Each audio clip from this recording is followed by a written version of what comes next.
classic jungle scene that we see in the movies is typically what comes to mind when you think about surviving in the tropics. If you ever imagined yourself having to survive in a post-crash scenario, it might look something like this. You're dressed in khaki, busy hacking out a trail through the dense undergrowth.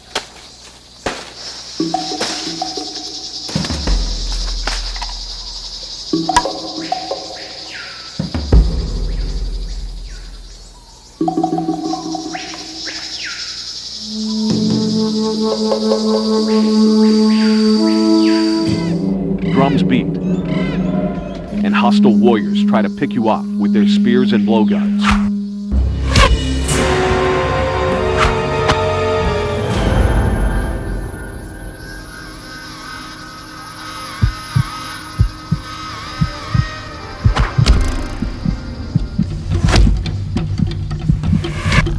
While such images make for great Academy Award adventures, the reality of this situation is not likely.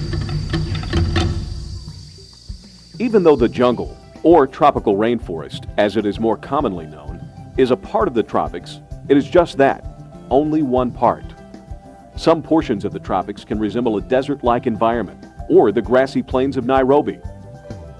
For a region to be considered tropical, it must average over 80 inches of rainfall a year, with an average monthly temperature exceeding 64.4 degrees. Because of the proximity of tropical regions to the equator, they have only one season and a constant length of day and night. From this description, survival in the tropics doesn't sound too complicated, now does it? However, the tropics can pose unique problems, and without preparation and understanding, it can be deadly. One of the biggest medical problems faced in tropic survival are insects and infections. If you suffered any injuries during the forced landing, immediate and constant attention must be given. Because of the warm, moist environment, the slightest scratch can easily become infected. Any open wound must be frequently cleansed and covered. Insects are to the tropics as sand is to the desert. Insects thrive in a tropical environment. Many insects carry diseases and parasites. Mosquitoes, especially the Anopheles variety, can carry malaria. Blood-sucking insects like ticks are also common in the tropics. Because of this, it's important to routinely examine clothing, skin, and hair. If you find a tick attached to your skin, cover it with some type of irritant. A drop or two of kerosene, alcohol, or iodine may make them let go. The tip of a burning cigarette or a burning stick placed directly on the tick may also work.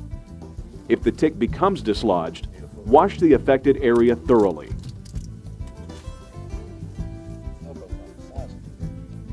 Fleas are another wingless, blood-sucking pest that can be prevalent in the tropics. Keep pant legs tucked into socks. It's not uncommon for tropical fleas to burrow under your toenails to lay eggs. Tropical flies typically lay eggs in open wounds. All the more reason to keep any wound covered and sterilized.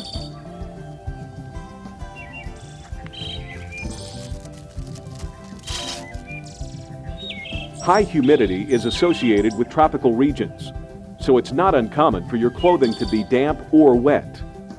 Do what you can to stay as dry as possible, especially before bedding down for the night. Staying dry is important in preventing skin disease or fungus. Before nightfall, you will need to construct a shelter. Start before the early evening because night falls very quickly. It's easy to lose track of time and available light source, especially if you have a dense canopy of foliage over you. When constructing a shelter, here are a few considerations to keep in mind. Construct your shelter on high ground or a high spot such as a knoll. Make sure it is in an open area and well away from water. You want a ground area that's away from potential insects. Try not to sleep directly on the ground. Elevate yourself by piling up several layers of palm fronds or other broad leaves to serve as a cushion. The goal is to try and remove yourself from crawling in.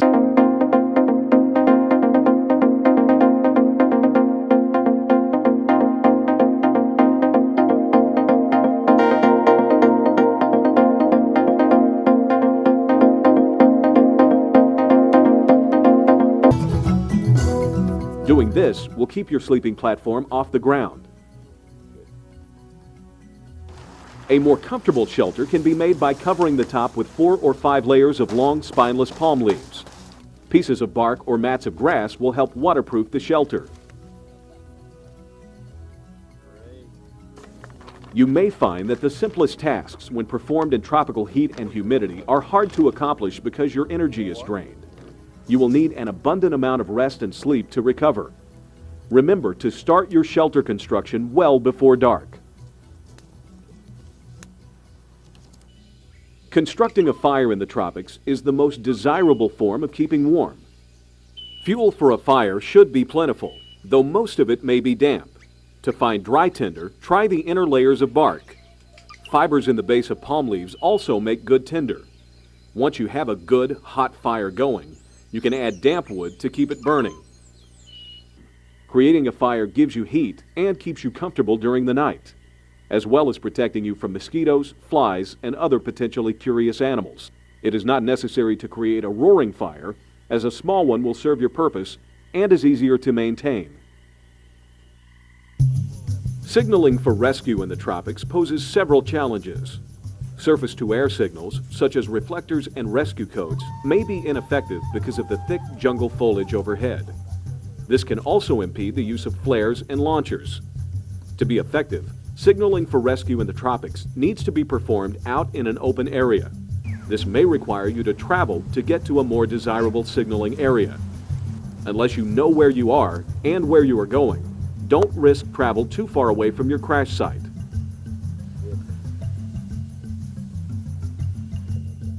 The reason for this is when your aircraft went down, it should have left some telltale signs for rescuers. Also, the aircraft's emergency locator transmitter, or ELT, should be actively transmitting. This helps rescuers physically locate the area where the aircraft went down. This is why it is so important to stay near the wreckage, because this is the vicinity where rescuers are likely to search.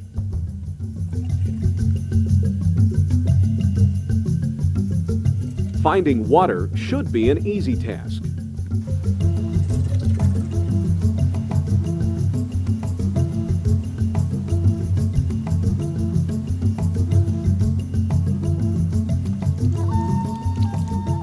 But be sure to purify all water from streams and surfaces before consumption. Water that is derived from precipitation is safe to drink. You can also drink water from plants without purifying. Many vines, if cut, will drip a steady stream of water. Cutting down a banana plant, leaving a 1-foot-tall trunk, can be an excellent source of drinking fluid. After cutting it, hollow out the trunk to form a deep bowl. In a few hours, the bowl will overflow with water. The banana plant bowl will produce water for about 4 days. Make sure to cover the fluid to protect it from insects. As a word of caution, if the surface of the water becomes covered with a blue-tinted film, skim as much of it off as possible, as drinking this can make you sick. Tropical areas are a virtual farmer's market filled with delicious edible fruits. The papaya fruit is usually abundant in tropical areas. Some may weigh up to 5 pounds. The tropical star apple is also a good source of available nutrition. Wild pineapple is another fruit that typically can be found and eaten raw. However, you may want to consider cooking it, as raw pineapple may cause stomach discomfort. Roots and bulbs such as taro, cassava, and wild yams are abundant and nutritious. Coconuts are also a potential source of sustenance. The coconut's meat, milk, and flowers can be safely eaten.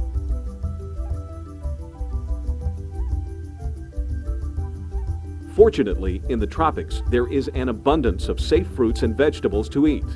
It's knowing where to look and how to prepare them where added knowledge is beneficial. Sources of meat in tropical areas are found primarily with fish and land crabs. Make sure that crabs and fish are thoroughly cooked. If faced with a survival situation in a tropical environment, realize that Mother Nature does provide you with resources.